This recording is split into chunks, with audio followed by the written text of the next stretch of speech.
Hello class 10th, welcome to एनएटन academy. Class 10th आपकी जो सोशल साइंस है उसकी हम PYQs जो है प्रीवियस ईयर क्वेश्चन उनकी हम एक सीरीज स्टार्ट करने जा रहे हैं। जो सबसे पहले सब्जेक्ट उठाया हमने वो इकोनॉमिक्स यूज किया है, क्योंकि इकोनॉमिक्स बाकी के कंपैरिजन में थोड़ी सी शॉर्ट भी होता है, इजी भी होता है, इसलिए वो हम पहले स्टार्ट कर रहे हैं। जो हमारा फॉर्मेट होगा उसमें क्या होगा कि आपके जो भी PYQs होंगे वो चैप्टर वाइज होंगे। ठीक है, पहला चैप्टर है आपका डेवलपमेंट, वो आपका पहले स्टार्ट होने जाएगा। अब होगा कि इसमें कि कुछ क्वेश्चन तो मैं आपको स्मार्ट बोर्ड में करा दूंगा, लेकिन बाकी जो क्वेश्चन है वो आपको PDF की फॉर्म में मैं आपको डिस्क्रिप्शन जो बॉक्स है उसमें आपको दे दूंगा, आप वहां से प्रिपेयर कर लीजिएगा। ठीक है, तो स्टार्ट करते हैं। आपका पहला क्वेश्चन है define the term national income. आप काफी बार आए हुए, 2015 में आया है, 17 में आया है, 22 में आएंगे। ठीक है, तो स्टार्ट करते हैं। नेशनल इनकम क्या होता है? National income is defined as the total value of all final goods and services produce within a country plus net income from transaction like export and import with other countries in a financial year. समझाता हूं मैं क्या। National income basically क्या होता है कि किसी एक कंट्री में एक फाइनेंशियल ईयर में जो भी गुड्स और सर्विसेज प्रोड्यूस हो रहे हैं उनकी फाइनल वैल्यू प्लस एक्सपोर्ट और इंपोर्ट से आपका जो भी प्रॉफिट या लॉस जो भी बन रहा है उसकी वैल्यू, मतलब जो भी गुड एंड सर्विसेज है उनकी, गुड और सर्विसेज जो भी प्रोड्यूस हुए हैं उनकी फाइनल वैल्यू प्लस एक्सपोर्ट और इंपोर्ट से जो भी आपका प्रॉफिट हुआ है उन सबको कैलकुलेट करके आपका क्या बनता है, आपका फाइनल नेशनल इनकम। ठीक है, क्लियर? इसमें कोई डाउट? ठीक है, नेक्स्ट पे चलते हैं। नेक्स्ट है आपका average income is an important criteria for development justify. ठीक है, तो बेसिकली पूछ रहे कि नेशनल इनकम को डेवलपमेंट को मेजर करने का एक मेजर क्राइटेरिया क्यों माना जाता है। देखते हैं इसका कि to check the criteria for the development of countries their income is considered to be one of the most important attribute। इसका मतलब क्या है? सिंपल सा है कि किसी भी कंट्री की अगर आपको डेवलपमेंट को मेजर करना है तो उसके लिए आपको नेशनल इनकम को देखना होता है कि कंट्री की नेशनल इनकम कितनी है। अब नेशनल इनकम क्या होती है? Sorry, average income. Average income क्या होती है आपकी? नेशनल इनकम अपॉन में टोटल पॉपुलेशन। एवरेज इनकम क्या होती है आपकी? नेशनल इनकम अपॉन में टोटल पॉपुलेशन। इस तरीके से क्या आता है आपका एवरेज इनकम। ठीक है,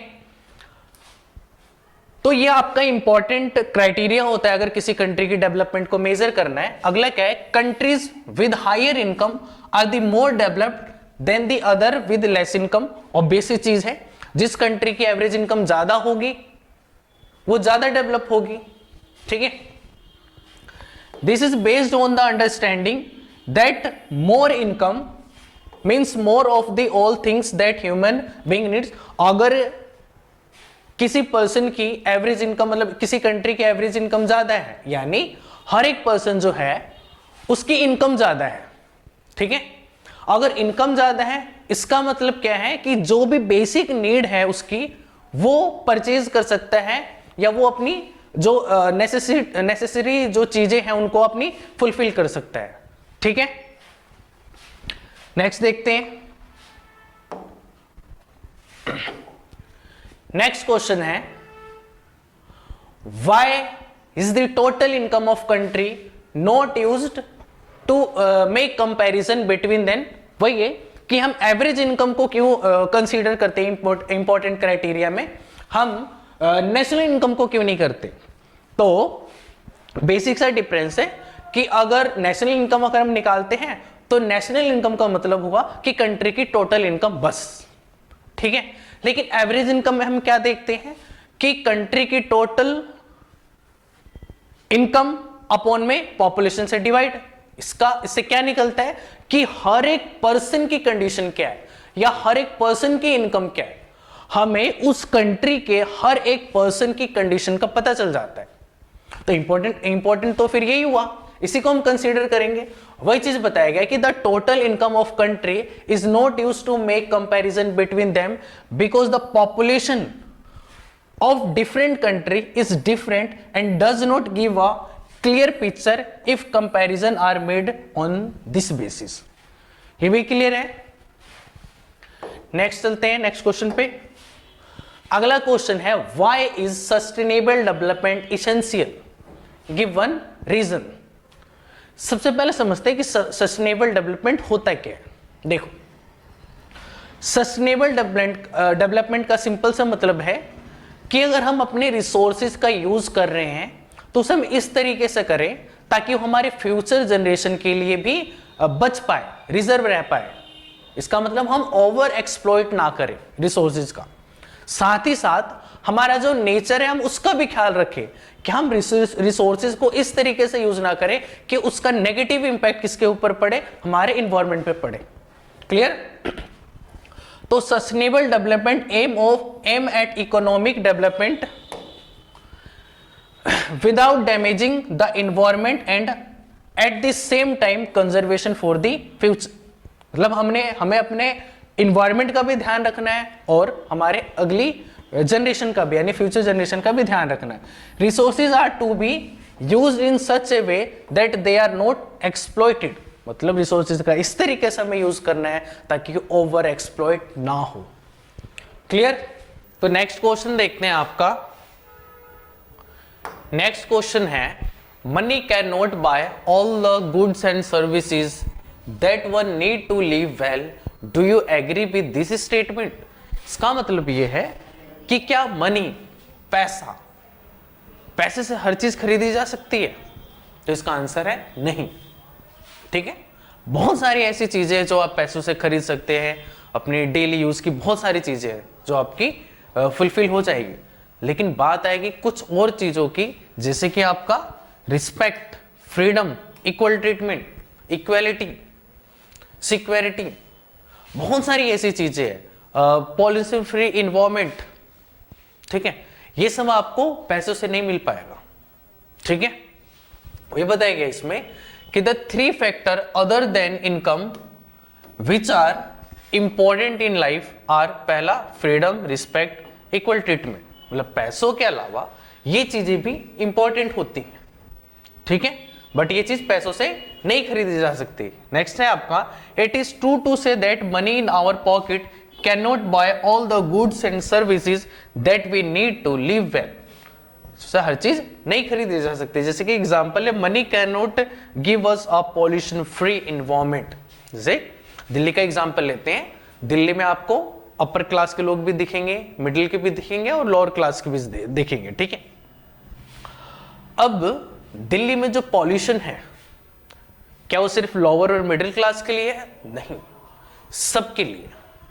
दिल्ली में जो ट्रैफिक है वो क्या सिर्फ कुछ लोगों के लिए है? नहीं, सबके लिए। सब सरवाइव करते हैं उससे, चाहे वो रिच हो, चाहे पुअर हो, चाहे कैसे भी हो। ठीक है, तो क्लियर ये चीज कि आप पैसे से हर चीज नहीं खरीद सकते, इतना तो माइंड में क्लियर हो चुका होगा। नेक्स्ट क्वेश्चन देखते हैं। नेक्स्ट है आपका, explain the importance of sustainable development with reference to ground water by giving example. सबसे पहले समझते हैं कि सस्टेनेबल डेवलपमेंट क्या होता है। सस्टेनेबल डेवलपमेंट का सीधा सा मतलब है कि अगर आप नेचुरल रिसोर्सेज को यूज कर रहे हैं तो आप उसका यूज करेंगे, उसको ओवर एक्सप्लॉइट नहीं करेंगे, ताकि वो आगे आने वाली जनरेशन यानी फ्यूचर जनरेशन के लिए वो सेव रह पाए। ठीक है, उनके लिए बची रहे। दूसरा ये होता है कि आप रिसोर्सेज को इस तरीके से यूज करेंगे ताकि वो आपके आने वाले आपकी जो हमारी जो इन्वायरमेंट है उसको कोई हार्मफुल, मतलब उसको कोई नेगेटिव इंपैक्ट ना डाले। तो दो चीजें होगी इसमें कि सस्टेनेबल डेवलपमेंट का मतलब हुआ कि हम रिसोर्सेज का इस तरीके से यूज करेंगे ताकि हम आने वाले फ्यूचर जनरेशन के लिए भी वो सेव रह पाए। दूसरी चीज कि वो उससे हमारे इन्वायरमेंट को भी कोई नुकसान ना हो। Sustainable development mean development of the present generation by using the earth resources as well as the ability to meet the needs of future generation also. For example, groundwater is a renewable resources, but we are overusing it as a compared to its replenish time. Now people face water crisis due to its indiscriminate. ठीक है, example से समझते हैं कि जो ground water होता है वो रिफिल होता है। जब बारिश वगैरह आती है तो वापस ग्राउंड वाटर जो है, ग्राउंड का जो लेवल होता है ग्राउंड वाटर का, वो ऊपर आ जाता है, यानी फुलफिल होता है, रिफिल होता है दोबारा। अब पॉपुलेशन ज्यादा हो रही है धीरे धीरे, तो इस कंडीशन में क्या है कि हम ग्राउंड वाटर का बहुत ज्यादा यूज कर ले रहे हैं, ओवर एक्सप्लॉइट कर रहे हैं, हर चीज हमें ग्राउंड वाटर से ही करना है। ठीक है, तो जिस रेट से हम ग्राउंड वाटर को यूज कर रहे हैं, क्या उसी रेट से वो रिफिल भी हो रहा है? नहीं, उसमें टाइम लगता है। हम ज्यादा पानी निकाल रहे हैं लेकिन रिफिल कम हो रहा है। इस कंडीशन में क्या होगा? इस कंडीशन में होगा वाटर क्राइसिस। क्लियर? तो इससे आपको समझ आ गया होगा कि रिसोर्सेज का सस्टेनेबल डेवलपमेंट करना बहुत ज्यादा जरूरी है। Clear? Next question, what is the advantage of पर capita income? Mention any one. पर कैपिटा इनकम, पर कैपिटा इनकम को ही एवरेज इनकम कहते हैं,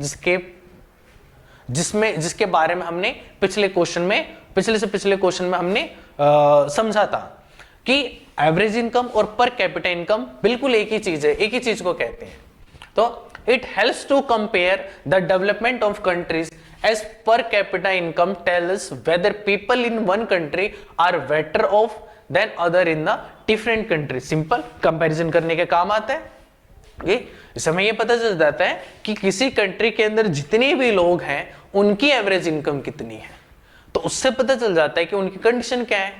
तो अगर ज्यादा इनकम होगी उनकी, मतलब एवरेज इनकम उनकी ज्यादा होगी, तो वो अपनी नीड्स को, जो बेसिक नीड्स है उसको अच्छे से फुलफिल कर पाएंगे, यानी कंडीशन वहां पे अच्छी होगी। तो इसलिए कंपेयर करने में ये ज्यादा प्रेफर किया जाता है, पर कैपिटा इनकम या फिर एवरेज इनकम। नेक्स्ट क्वेश्चन देखते हैं। नेक्स्ट क्वेश्चन क्या है आपका? कुछ आपके टर्म्स हैं जैसे infant mortality rate, literacy rate, net attendance ratio और बीएमआई, ये हमें एक्सप्लेन करना है। तो सबसे पहले आता है इन्फेंट मोर्टेलिटी रेट। देखो, इन्फेंट मोर्टेलिटी रेट क्या होता है कि 1000 न्यू बॉर्न बेबीज में से एक साल के अंदर कितने बच्चों की डेथ हुई। ठीक है, अब यही चीज हुई कि 1000 न्यू बॉर्न जो बेबीज हैं उनमें से कितने बच्चे जो है वो एक साल से कम एज में ही उनकी डेथ हो गई। तो जितनी डेथ होगी 1000 में से, वो उनका इन्फेंट मोर्टेलिटी रेट हो जाएगा। तो it indicates the number of children that die before the age of 1 year as proportion to 1000 live children born in that particular year. ठीक है, क्लियर ये चीज, इन्फेंट मोर्टेलिटी रेट। अब नेक्स्ट है आपका लिटरेसी रेट। क्या है नेक्स्ट? Literacy rate. तो लिटरेसी रेट का तो सिंपल सा क्राइटेरिया आपको पता है कि 7 ईयर और अबोव का कोई बच्चा, ठीक है, वो अगर अपने किसी भी लैंग्वेज में, लोकल लैंग्वेज हो आपकी, हिंदी इंग्लिश जैसे भी हो, किसी भी लैंग्वेज में अगर वो समझ के किसी चीज को पढ़ सकता है, लिख सकता है, तो वो लिटरेट माना जाएगा। ठीक है, तो वही होता है आपका लिटरेसी रेट। ठीक है, अगला आता है आपका net attendance ratio. It is the total number of children of age group of 6 to 10 attending school as percentage of total number of children in the same age group. 6 से 10 साल की age group के जितने भी बच्चे हैं उनमें से कितने बच्चे स्कूल जा रहे हैं, जितने बच्चे जा रहे हैं, ठीक है, उसको किससे कंपेयर करेंगे? टोटल बच्चे से, उस एज ग्रुप के टोटल बच्चों से जितने स्कूल जा रहे हैं, तो वो आपका क्या हो जाएगा? आपका नेट अटेंडेंस रेशियो। क्लियर? अगला आता है आपका बीएमआई यानी body mass index. Body mass index से हमें यह पता चलता है कि हमारी हाइट के हिसाब से हमारा वेट कितना होना चाहिए। इसका निकालने का सिंपल सा फॉर्मूला होता है इसका, यहां पे लिख देता हूं मैं कि बीएमआई अगर आपको फाइंड करनी है तो इसका फॉर्मूला होता है आपका वेट इन किलोग्राम, आपका वेट इन किलोग्राम और आपकी हाइट, हाइट किसमें, मीटर में, और जो मीटर में हाइट आएगी उसका आपको स्क्वायर करके वेट को वेट से डिवाइड कर देना। आपका इस तरह से क्या निकल जाएगा, बीएमआई निकल जाएगा। अब बीएमआई में क्या है कि अगर आपका 18.5 से कम है, अगर आपका बीएमआई जो है सॉल्व करने के बाद आपका 18.5 से कम आता है तो आप अंडरवेट हो, ठीक है। अगर आप 18.5 से 24.9 के बीच में है तो आप बिल्कुल फिट हैं, ठीक है, ये बिल्कुल फिट है, आप हेल्दी हैं आप।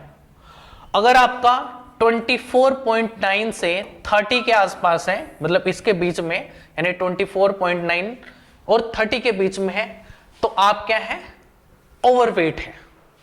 और आप 30 प्लस है तो फिर आप मोटापे की शिकार है, यानी ओबेसिस में है। क्लियर ये चीज? तो आपको चारों टर्म क्लियर होगी, infant mortality rate, literacy rate, net attendance ratio और बीएमआई। अब नेक्स्ट है आपका क्वेश्चन कि why per capita income of a different country calculated in dollar and not in their own currency by the world bank. ये तो basic सा concept है कि अगर आप कंपैरिजन की बात करते हो तो जब भी कंपैरिजन किसी चीज का किया जाता है तो आसानी ये होती है कि कोई कांस्टेंट कोई चीज है उससे आप किसी चीज को कंपेयर करते रहो कि इस चीज से ये बड़ी है, ये छोटी है, इस तरीके से आप कंपेयर कर सकते हो। सेम यही यहां पर पूरे आंसर में यही लिखा है कि जो यूएसए की करेंसी है, ठीक है, यूनाइटेड स्टेट्स की डॉलर, वो उसी से मतलब वही यूज की जाती है। जितने भी आपके ट्रेड होते हैं पूरे वर्ल्ड में वो डॉलर में ही होते हैं। रीजन क्या है उसका कि डॉलर एक स्टेबल करेंसी है। मतलब वर्ल्ड वॉर 2 के बाद जो यूएसए की जो डॉलर है वो बिल्कुल स्टेबल रहा है, वो कभी श्रिंक नहीं हुआ है ज्यादा या कभी बहुत ज्यादा उछाल नहीं हुआ, बिल्कुल कांस्टेंट रहा है। तो अगर वर्ल्ड में अगर हम ट्रेड करते हैं तो डॉलर बहुत ज्यादा स्टेबल होता है, इसलिए हम कर पाते हैं, ठीक है। तो per capita income of different country is calculated in dollars and not in their own currencies because the dollar has been the strongest and stable currency since the end of world war 2, हाँ, and it become easy to compare the per capita incomes of various country when these are converted into common currency just like dollar। तो आप जितने भी आपके countries के आपके development के जो रिपोर्ट्स वगैरह आती है वो सब आपको यूएसडी में ही मिलेंगे, डॉलर में ही मिलेगा, क्योंकि उससे कंपैरिजन करना आसान हो जाता है, ठीक है। नेक्स्ट है आपका क्या, what may be development for one may not be development for the other।